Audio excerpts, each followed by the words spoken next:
everybody, my name is Barry Schwartz and this is the Search Buzz video recap. Today is Friday, October 11th, and this is the search news we covered over at the Search Roundtable at SEOroundtable.com over the past week. First up, our big webmaster, Google Webmaster recap for you.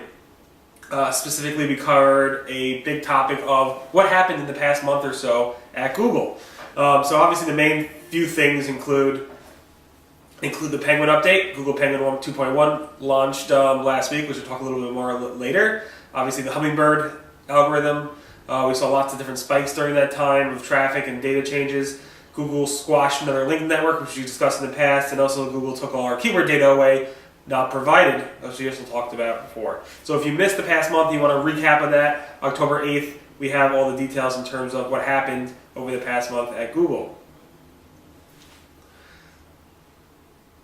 Alright, talking about Penguin, late Friday Google confirmed a launch of Google Penguin 2.1. Matt Cutts tweeted Friday late afternoon that they launched Penguin 2.1, which affected about 1% of the search queries at a noticeable degree level.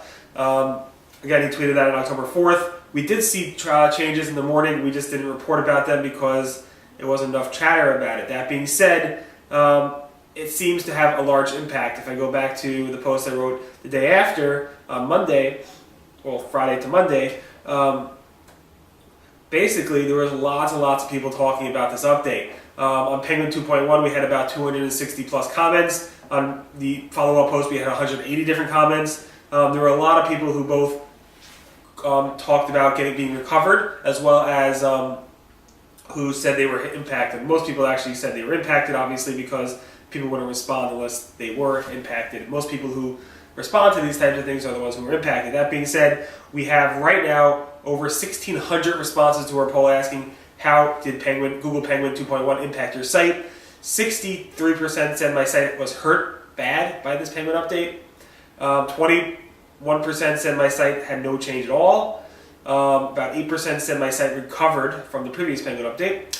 And 6.2% said their site gained in traffic after the fact, without being ever hit by Penguin. So hopefully you were one of the people who gained, but there obviously were a lot of people who said they were hit by the first time by this Penguin update. SEOs are adapting to the Google Hummingbird algorithm. People are thinking about, what does this mean? What does this Hummingbird algorithm mean? And some people at Webmaster World are discussing this, and they think it has to do with a concept behind unique versus useful content. Now, you have to make your site more useful for your users as opposed to making it just unique. Because the Hummingbird algorithm returns search results differently than it would before the Hummingbird algorithm. It's no longer about doing a search for something, it's about through the whole buying cycle. And Webmaster World's Robert Charlton went ahead and went through this in detail, what he thinks this Hummingbird algorithm means to SEOs and webmasters abroad, and how this actually goes ahead and impacts the space. And he's saying it's less about unique content and thinking about keywords you need to fill in terms of content pages you need, and it's more about creating a useful website with useful content that satisfies the user through their buying cycle.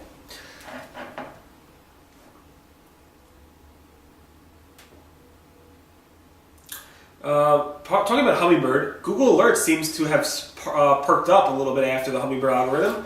I noticed in the past week or so, or past month or so, that I've been receiving a lot more alerts from Google Alerts. Maybe it's because Google's algorithm has fixed things, I don't know, or maybe they fixed things unrelated to the Hummingbird, I'm not exactly sure, but there are a lot of reports about people saying, hey, it looks like Google Alerts are working better now. Matt Cutts said in this week that I wouldn't expect any more PageRank, toolbar PageRank updates over the next few months, specifically not before 2014. Niles went ahead and asked Matt Cutts, will there be a PR PageRank update before 2014? Matt Cutts responded, I would be surprised if that happened.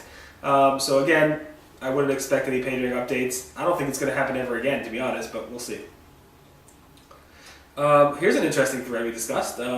Basically, Google's John Mueller said, original content is not as important on e-commerce sites with product descriptions as other factors, such as local availability or how many people socially like certain things. It's not just because everybody has the same product descriptions. So you being unique is not just the most important thing. There's other things that are important when it comes to product descriptions, and you might want to take a look at that thread. Google added TV descriptions into their knowledge graph. So now if you do a search for TV shows, you'll see this little section over here. Specifically, it shows episodes, and when you click on it, it'll give you a search result towards that episode. Google seems to have baked in knowledge graph information with the bacon number, specifically relationships. So now if you do a search for, let's say, Kate Hudson, and then you click on the bottom section of the thing where it says people related to that person, or whatever, after you click on that, it will show you this result over here, showing you Kate Hudson and Matthew McConaughey appear together in How to Lose a Guy in 10 Days and Fool's Gold. So it shows you the relationship between the knowledge graph of actresses and actors when you use that. It's a pretty cool feature, actually. And it works on mobile and desktop. Google Maps made some big announcements this week. Two things specifically. One is something that should have been available in the beta preview initially, but it wasn't, was multiple destinations in your driving direction. So if you're going from point A to point B to point C, etc., with the new Google Maps, you weren't able to actually plot that. You had to do different map points. With the old one, you were able to. Now they support multiple destinations. And also, the big thing that I think is that they actually baked in Google Now prediction-like search results when you do a search. So if you have a ticket and you're flying on this example, somebody's searching for SFO, which is San Francisco Airport, International Airport, and Google Now knows they have a Virgin American flight 334 on Friday, October 18th, that departs from San Francisco at 8 o'clock and arrives in Los Angeles. This is your confirmation number. It shows information to you specifically based off of your, I guess, knowledge about what they know about you, which is pretty cool. And finally, it seems like Google's updating their AdWords console design as well as their logo. This is being posted by some AdWords advertisers in the social spaces. So you can see here, the top one is the new design with the new logo. You zoom in on that, you can see the new logo right there. And also you can see they're going away with the green look and they're going with more gray, whitish appearance. People like it so far. I personally don't see it, and I don't think anybody else sees it, but there are some people out there who are being experimented on. Anyway, thanks so much for listening to the Search Buds Video Recap. My name again is Barry Schwartz, and this is the search news we covered over at the Search Engine Roundtable at SEOroundtable.com. Again, today is Friday, October 11th. Everyone have a great weekend.